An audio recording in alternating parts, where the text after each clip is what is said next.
Audio भी record हो रहा है, अब जो हम बात कर रहे हैं सब रिकॉर्ड हो रही है। बात तो हो जाएगी, वीडियो कैसे? वीडियो ये सॉफ्टवेयर है, अब मैं जो भी चला रहा हूँ ना, जो भी एक्शन करूँगा वो वीडियो बन रहा है, ये उसका वीडियो बना रहा है, ये सॉफ्टवेयर का काम ही है, ये किसने वीडियो बनाना है हमारा, और हमारा नहीं एक्चुअली जो हम एक्टिविटी कर रहे हैं उसका वीडियो बना ले, ठीक है। तो जैसे मैं यहाँ आता हूँ, ठीक है, अब जैसे कि ये तो यहाँ पे अगर आपको कोई भी असेंबली की डिटेल देखनी हो ना, कि कोई भी नेम स्पेस है उसके अंदर कौन कौन किस असेंबली में कौन कौन से नेम स्पेस आते हैं, तो उसके लिए हमारे पास ऑप्शन है व्यू में ऑब्जेक्ट ब्राउज़र। ऑब्जेक्ट ब्राउज़र पे क्लिक करो तो यहाँ जितनी असेंबलीज है ना वो सारी आपको रिफ्लेक्ट कर रहा है, मतलब जितने भी आपके ये सिस्टम के अंदर अवेलेबल होती हैं वो सारी शो कर देता है, मतलब इसकी खास बात है। और ये बना ही इसीलिए है कि अगर आपको कोई असेंबलीज का पता ना लग रहा हो तो उसमें आपको यूज़ करने के लिए काम आ जाती है। जैसे यहाँ क्लिक करो, यहाँ पर show hidden types name spaces, तो जैसे अगर मैं यहाँ पे सिस्टम वाले के पास जाता हूँ, क्लिक करो तो ये सारे नेम स्पेस ना इसके अंदर। ये एक याद रखना, असेंबली का सिंबल कुछ ऐसा होता है जैसे बॉक्स लाइक शेप बनी हुई है, और ये जो curly braces open and close है, it represent name space indication होती है। अगर सिस्टम पे क्लिक करें तो ये सिस्टम के अंदर ये वाली सारी क्लासेस, तो यहाँ से तुम आइडिया लगा सकते हो कि कौन कौन सी क्लासेस अवेलेबल है, ठीक है। तो ये टूल भी बहुत हेल्पफुल है हमारे पास, तो इसको भी यूज़ कर सकते हो। अब यहाँ पर क्या है कि जैसे हम प्रोग्राम बनाते हैं ना, तो जो आपने प्रोजेक्ट का नाम दिया उस प्रोजेक्ट का नाम का एक नेम स्पेस बन जाता है, ठीक है। तो अब इस नेम स्पेस का नाम भी ना प्रोजेक्ट के नाम जैसे ही, और ये ऑटोमेटिकली बन जाएगा। और नेम स्पेस क्रिएट करने का तरीका यही है, सिंपली नेम स्पेस कीवर्ड लगाओ और माई फर्स्ट एप्लीकेशन मेंशन हो जाएगा। ऑलरेडी यहाँ पे क्लास प्रोग्राम बनी हुई है, पर अभी हम प्राइम फोकस इस पे करेंगे, ठीक है। प्राइम फोकस हम करेंगे उसके ऊपर स्टैटिक वाइड मेन के अंदर। अब क्या C# लैंग्वेज के अंदर जो हमारा एंट्री पॉइंट है वो मेन फंक्शन है। तो सबसे पहले हम ये लर्न करते हैं, हेलो वर्ल्ड का प्रोग्राम करते हैं। हेलो वर्ल्ड का प्रोग्राम बनाने के लिए ना हमारे पास एक राइट लाइन का फंक्शन है जो हमारी हेल्प करता है एक मैसेज को डिस्प्ले करने में। अब वो जो राइट लाइन का जो फंक्शन हमें मिला हुआ है हमने उसे यूज़ करना, ठीक है। अब उसे यूज़ करने के लिए आपने क्या किया, राइट लाइन का फंक्शन बनाना है। और राइट लाइन का फंक्शन है किसमें, अब यहाँ पे फंक्शन है ओपन नहीं पड़े हुए, जितने भी फंक्शन है वो किसी न किसी क्लास के अंदर है। तो यहाँ पे जिस क्लास के अंदर वो फंक्शन है उस क्लास का नाम है कंसोल। और जैसे ही मैं यहाँ कुछ टाइप करता हूँ तो I will get some information कि आप क्या चीज़ टाइप करने वाले हो। और इस फीचर को विजुअल स्टूडियो 2010 पे कहते हैं इंटेलिजेंस। और इंटेलिजेंस में हमने अगर मैं कंसोल लिखूँ डॉट राइट लाइन लिखूँ हेलो वर्ल्ड, अब मैं इसकी एप्लीकेशन को रन करना चाहता हूँ, ठीक है। ये राइट लाइन का फंक्शन है, मैं इसे रन करता हूँ तो यहाँ पे डिबग का बटन है, इस पर क्लिक करो तो ये रन कर देगा। रन करके क्या होगा, ये आपके सामने स्क्रीन आएगी और एक साथ ही डिसअपीयर हो जाएगी। इसने अपना रिजल्ट दिखाना है। अगर आप चाहते हो डिस्प्ले ना हो तो उसके लिए आप कंट्रोल F5 से इसे एग्जीक्यूट करो, तो ये थोड़ी देर के लिए अपने आप पॉज कर देगा स्क्रीन को। क्या control F5 is a shortcut, ठीक है। एक्चुअली में ये शॉर्टकट कैसे हैं, डीबग मेनू में जाओ तो यहाँ पे दो कमांड्स हैं, start debugging and start without debugging. दोनों में डिफरेंस क्या है, स्टार्ट डिबगिंग हम तब यूज करते हैं अगर आप बग ट्रैक डाउन कर रहे हो अपनी कोड के अंदर, तब हम डिबगिंग करते हैं। अगर आप डिबगिंग नहीं करना चाहते, बग्स ट्रैक आउट नहीं करना चाहते, डायरेक्ट रन करना चाहते हैं, देन यूज कंट्रोल F5, ठीक है। तो कंट्रोल F5 से स्क्रीन भी पोज हो जाती है। हमारे पास दो फंक्शंस हो रहे हैं, जैसे यहाँ पे है इसी तरीके एक फंक्शन है कंसोल डॉट राइट, राइट में लिखा हेलो।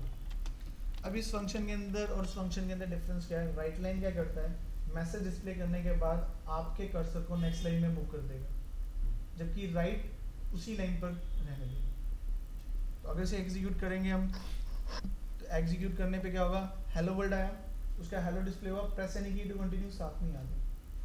अगर आप राइट लाइन लगाते, जैसे अगर मैं इसको यहाँ से कट करके ऊपर पेस्ट कर देता हूँ, अब इसे रन करता हूँ तो हेलो हेलो वर्ल्ड आ गया, और उसके बाद प्रेस एनी की टू कंटिन्यू मार दिया। इसमें कट पेस्ट करने का कोई सिंपल तरीका होता है, कंट्रोल वो तो कमांड्स में चलती हैं, मतलब वो जो विंडोज़ के अंदर जर्नी चलती हैं वही यहाँ पे वर्क करती हैं।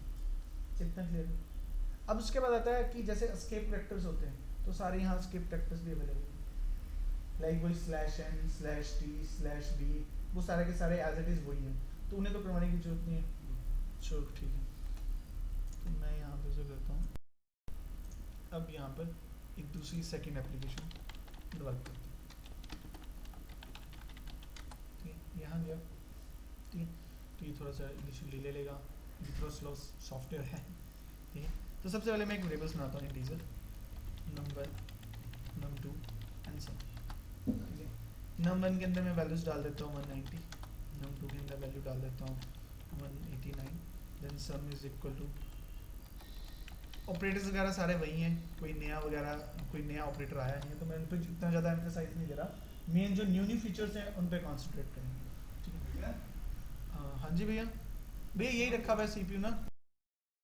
ठीक है, तो जैसे मैंने ये लिया, अब मैं इसकी वैल्यू को डिस्प्ले करना चाहता हूँ, तो मैं लिखता हूँ console dot write line the sum of two number is sum. जैसे मैं इसे रन करता हूँ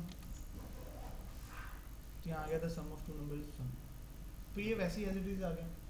एक्चुअल में क्या होता है, जब आप डबल कोट्स के अंदर कोई नाम लिखते हो तो उसे स्ट्रिंग लिटल की तरह यूज करते हैं।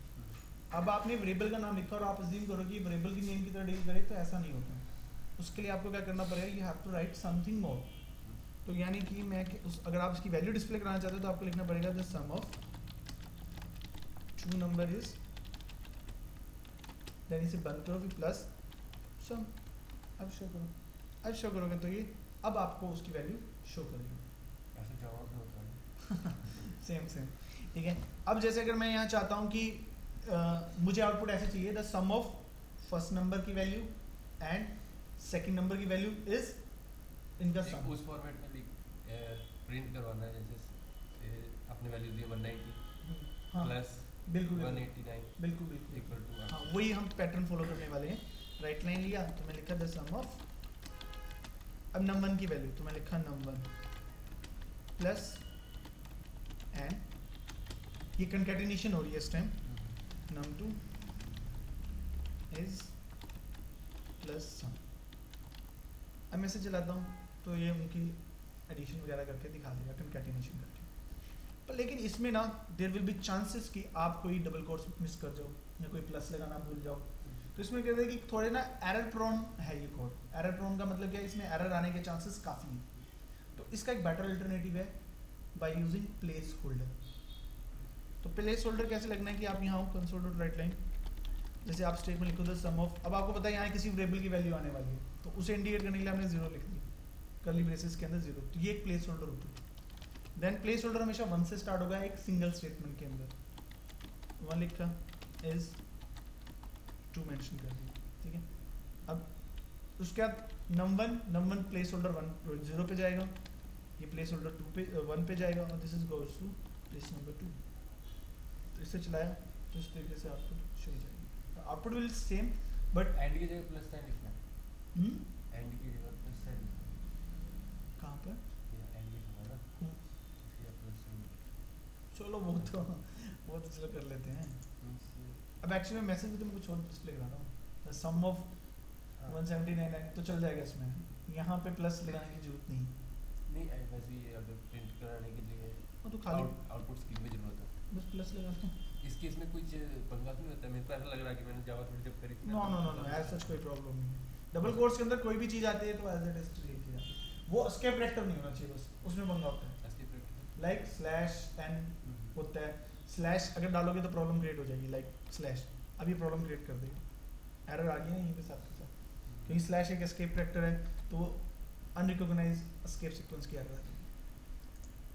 तो इस केस में भी इस एंड की जगह प्लस लिख दो। हाँ लिख सकते हो, कोई मतलब प्रॉब्लम वाली बात नहीं, क्योंकि यहाँ पे प्लस एक स्पेशल सिंबल नहीं है ना जिसको वो रिकॉग्नाइज करता हो डबल कोट्स के अंदर। जो डबल कोट्स के अंदर कोई स्पेशल चीज़ होगी ना उसमें प्रॉब्लम है, और वो सिर्फ एक ही है, एस्केप सीक्वेंस, जो एस्केप कैरेक्टर्स होते हैं।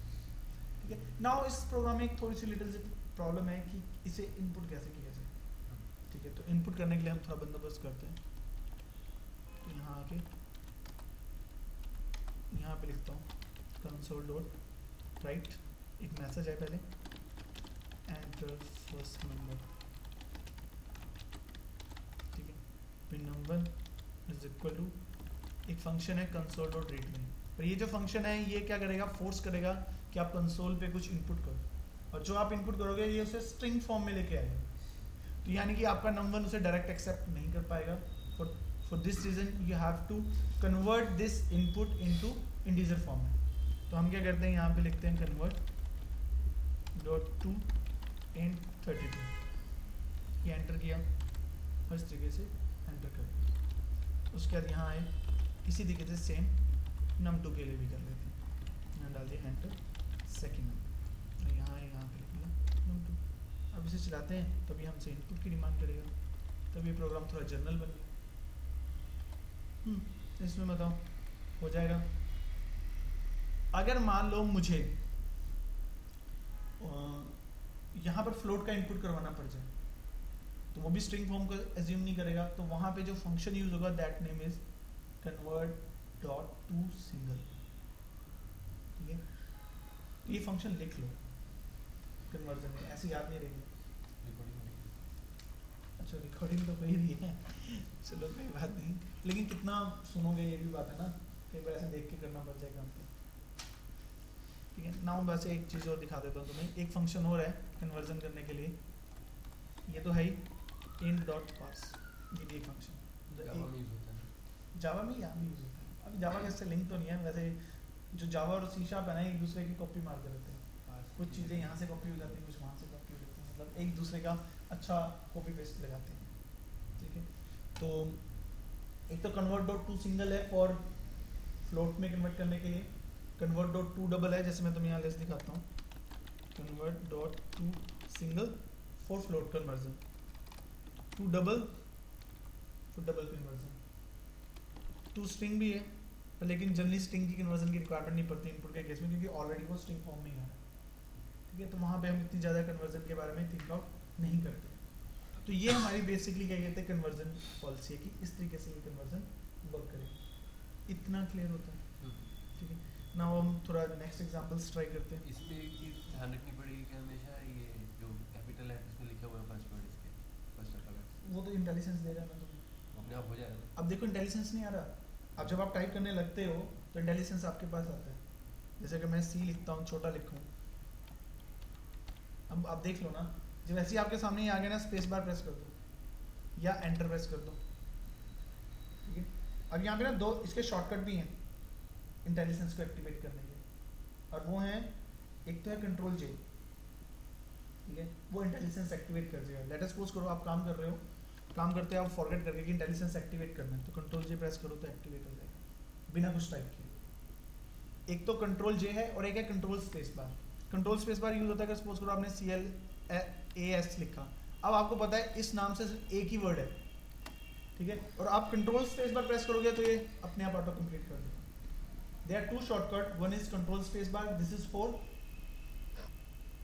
आपका ऑटो कंप्लीट, और एक है आपका इंटेलिजेंस के लिए।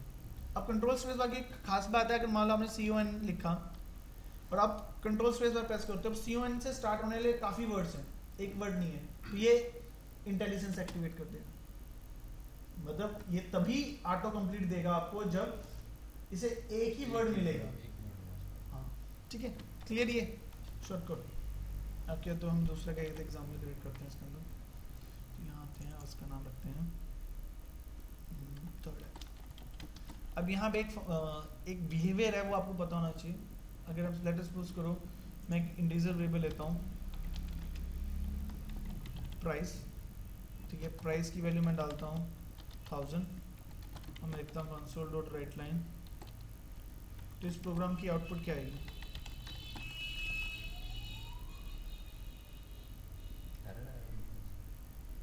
लेट्स सी 1000 यहाँ पे ऐसे भी चल जाता है। ठीक है, अगर मैं यहाँ पे कमेंट कर दूँ तो क्या होगा? एरर है, दिख रहा है बस। ठीक है, एरर देखो क्या है वो पढ़ो।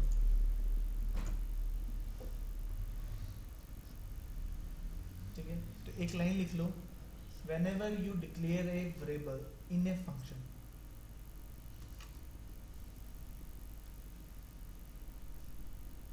whenever you declare a variable in a function,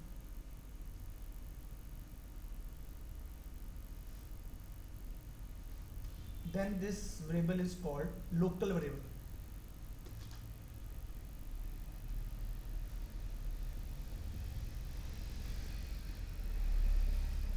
And you cannot use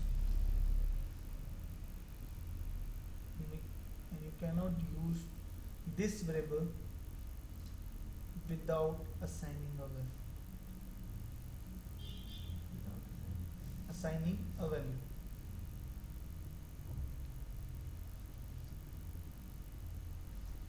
इस केस में प्राइस को आपने कोई वैल्यू नहीं दी और आपसे यूज करने की कोशिश कर रहे हो, तो ये आपका सी# का कंपाइलर आपको यूज नहीं करने देगा, ठीक है।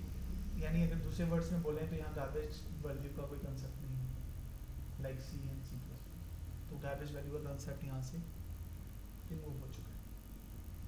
क्लियर ये पॉइंट, इसमें कोई डाउट हो, ठीक है। तो हम अगला करते हैं, ये जस्ट एग्जाम्पल इसी को समझाने के लिए था। नाउ अब हम अपने मेजर टॉपिक के ऊपर थे, दैट इज क्लास, ठीक है। तो हम क्लास क्रिएट करते हैं, तो यहाँ आते हैं। सबसे पहले क्लास क्रिएट करना बहुत इजी है, क्योंकि यहाँ पे कीवर्ड है क्लास के नाम से, उससे आप एक क्लास क्रिएट कर सकते हैं। आपने इस तरीके से क्लास वेरिएबल क्रिएट कर क्लास डिफाइन कर। जस्ट मैं खाली स्ट्रक्चर डिजाइन कर रहा हूँ, इसके अंदर क्या है क्या नहीं है वो हम बाद में डिस्कस करेंगे, पर उससे पहले आप क्या करो, हम लर्न करते हैं। क्लास बना ली आपने, डिफाइन कर ली, अब how to create its object. Object करने के लिए इसकी स्टेटमेंट्स होती है, हम उस स्टेटमेंट्स को अंडरस्टूड करते हैं। वो स्टेटमेंट्स क्या हैं, आप लिखो car obj is equal to new car ob।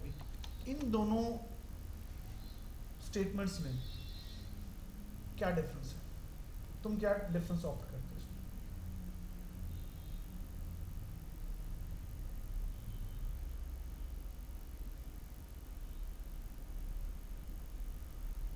एक क्लास को अलग अलग नाम देते हैं। ऑब्जेक्ट बनाने की बात कर रहा हूँ यहाँ पे, ये दो स्टेटमेंट्स लिखी मैंने, तो इस स्टेटमेंट्स में तुम क्या डिफरेंस फील करते हो? एक सबसे बड़ा डिफरेंस तो ये है कि एक में तो न्यू कार लगा हुआ है, एक में नहीं लगा हुआ, ठीक है। अब क्लास एक तरह की यूजर डिफाइंड डेटा टाइप होती है हमारे प्रोग्रामिंग वर्ल्ड के अंदर, ठीक है। तो यानी कि यहाँ पे मैं यूजर डिफाइंड डेटा टाइप के वेरिएबल्स बनाने की कोशिश कर रहा हूँ, और हमें पता है कि जब भी हमारे यहाँ पर जो यूजर डिफाइंड डेटा टाइप है, इससे इसके ऑब्जेक्ट बनते हैं, क्योंकि क्लास है। अब यहाँ पे ये दो स्टेटमेंट्स हैं, कार मेरी क्लास है, obj is equal to new car. तो पहले तो ये समझना है इस स्टेटमेंट के अंदर कौन सी चीज ऑब्जेक्ट है। क्या ये चीज ऑब्जेक्ट है या कुछ और ऑब्जेक्ट है? अब इतने याद रखना, यहाँ पर ऑब्जेक्ट पता है क्या होता है, खासकर सी# के अंदर, this line represent creation of object in heap, ठीक है। मतलब ये जो लाइन है ना, ये एक ऑब्जेक्ट क्रिएट करती है, ये न्यू कार वाला। तो यानी कि इसका मतलब ये लाइन क्या हुई, फिर ये लाइन क्या हुई, here obj is a reference variable. Reference variable इसलिए बोल रहा हूँ क्योंकि यहाँ पे जो क्लास होती है वो एक रेफरेंस टाइप है, ठीक है।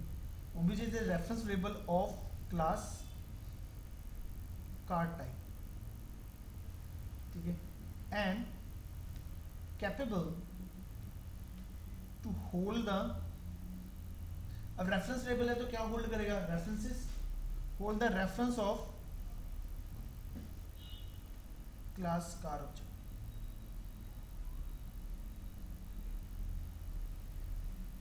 मतलब obj एक रेफरेंस वेरिएबल है क्लास का, और कैपेबल है उस क्लास के ऑब्जेक्ट की रेफरेंस को होल्ड करने। बट वन थिंग याद रखना, कार obj आपने लिखा तो इसको जो मेमोरी मिलती है in the form of stack मिलती है, ठीक है। इसको जो मेमोरी ऑब्जेक्ट को इसको मिलती है हीप में, इसका स्टैक है, और इसकी जो रेफरेंस होगी वो इसको मिल जाती है। इतना पॉइंट गेट होता है, इट मींस जो सेकंड स्टेटमेंट लिखी है कार ओबी, तो इस स्टेटमेंट को क्या कम्युनिकेट करूंगी, इट इज ऑब्जेक्ट और समथिंग एल्स, क्या कहेंगे इसे? हाँ, तो मतलब जब भी तुमने बोला reference variable of class car type, class car type का मतलब लाइक वैसी है जैसे आपने इंटीजर एज लिखा, तो हम बोलते हैं age is a variable of integer type and can hold the integer values, और यहाँ पे हम क्या बोलेंगे, O B is a reference variable of class car type and hold the references of class car type. Point get होता ही है, ठीक है। तो ये चीज तुम्हें हमेशा माइंड में क्लियर होनी चाहिए, क्योंकि हमारे मैक्सिमम कंसेप्ट किसी उप्स लैंग्वेज में, चाहे तुम जावा में काम कर रहे हो, चाहे सी शार्प में काम कर रहे हो, या किसी अन्य उप्स लैंग्वेज में काम कर रहे हो, तो ये कंसेप्ट आपके माइंड में ट्रांसपेरेंट होना चाहिए, क्योंकि इसी कंसेप्ट पे सारी थ्योरी आ रही है। पॉइंट गेट होता है, सुनो, ठीक है। तो मतलब कि यहाँ पे जो मेरा ओबी वो क्या हुआ, एक रेफरेंस वेरिएबल है, तो लेकिन इस टाइम ये this reference variable doesn't point any object, वो किसी रेफरेंस को होल्ड करके नहीं लगा। तो यही है ना, जैसे इस पे ग्रीन सिंबल आ रहा है, ग्रीन सिंबल है क्या, डिक्लेयर किया है पर आपने यूज नहीं किया, ठीक है, क्योंकि आपने कुछ असाइनमेंट तो की नहीं से। तो यहाँ पे अगर मैं ऐसे लिख दूं ओबी इज इक्वल टू ओबीजे, तो इसका मतलब क्या हुआ, हमारे केस में ओबीजे है वो कुछ ऐसे है, ठीक है, इस ये एक ऑब्जेक्ट बनता है, ठीक है, इसकी रेफरेंस ये होल्ड करके बैठा हुआ है, आपने बोला ओबी इज इक्वल टू ओबीजे, तो इसका मतलब जो ये रेफरेंस ये होल्ड करता है, अब ओबी भी उसको होल्ड करने लगता है। तो मतलब now in this program we have two reference variable, one is OBJ and OB, and both are pointed to same object of class car.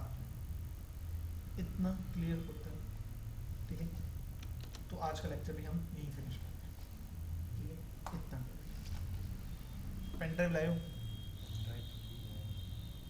रख लो आप।